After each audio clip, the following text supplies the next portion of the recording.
Have you ever sat back and thought, I'm in control of my choices, I know what I'm doing? Most of us believe that, but what if someone had been quietly planting ideas, nudging your emotions, and shaping your reactions long before you even realized it? Like a chess master moving pieces on a board, they let you think you're deciding, but in reality, you're simply playing out a script they wrote. This is the shadowy, fascinating, and sometimes frightening world of dark psychology, the art and science of influencing people so subtly they don't notice. The hidden game around you. Dark psychology isn't just something out of thrillers, it lives in everyday life. It's in the friend who innocently asks you for a favor you can't say no to. It's in the website flashing only 2 left, offer ends tonight. It's in the co-worker who says, I thought you were my friend, right when you're about to say no. These tactics are designed to bypass your rational mind and pull at your deepest instincts: guilt, urgency, belonging, ego. And because they're so ordinary, we rarely see them for what they are: manipulation. The guilt trap, mental debt. One of the oldest and most effective tactics is guilt. Someone builds up a sense of obligation over time. After all I've done for you, I thought you had my back. And then, at the crucial moment, they launch what feels like a guilt missile. Your rational mind shuts down. You're no longer weighing pros and cons. You're trying to repair the image of yourself as a good friend or loyal partner. In psychology, this is called the induced debt effect. You end up doing things you didn't want to do just to ease that discomfort. Scarcity and urgency, hijacking your calm. Another classic trick is urgency. Scarcity and countdowns create a spike of adrenaline and cortisol. Marketers know it. Flash sales, limited edition, last day, only 2 left. Friends do it too. If you don't come now, the squad is incomplete, or this is your only chance.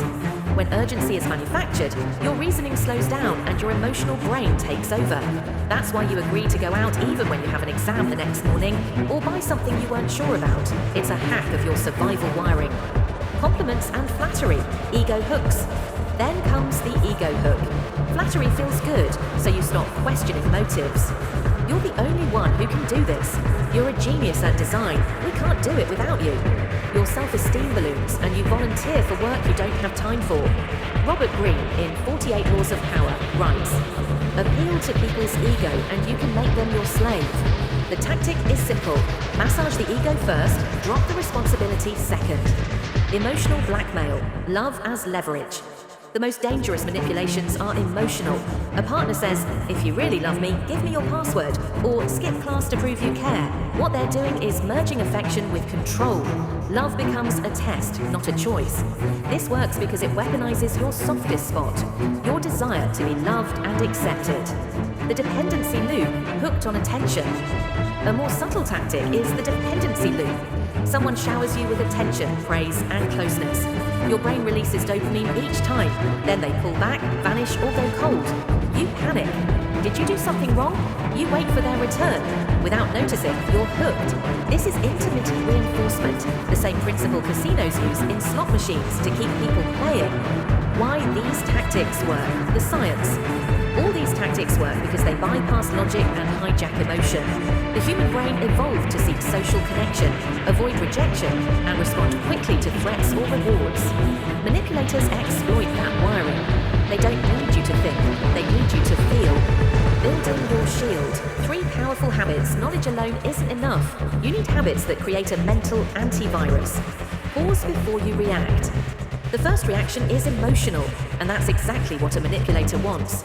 Even a 1-second pause, asking yourself, do I want to do this, or am I feeling pressured, can flip a reaction into a conscious response.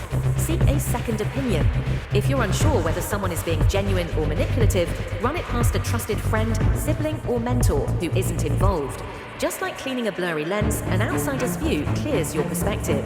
Respect your gut feeling. Your intuition is pattern recognition operating below awareness. When that small voice says something's off, don't dismiss it just because the other person is being sweet or friendly. Your gut notices signals your conscious mind misses. Real power, self-control, and compassion. Learning these tactics makes you powerful, but real mastery lies in choosing not to exploit them. Use this knowledge as a shield to protect yourself and to help others wake up, not as a weapon to make puppets of people.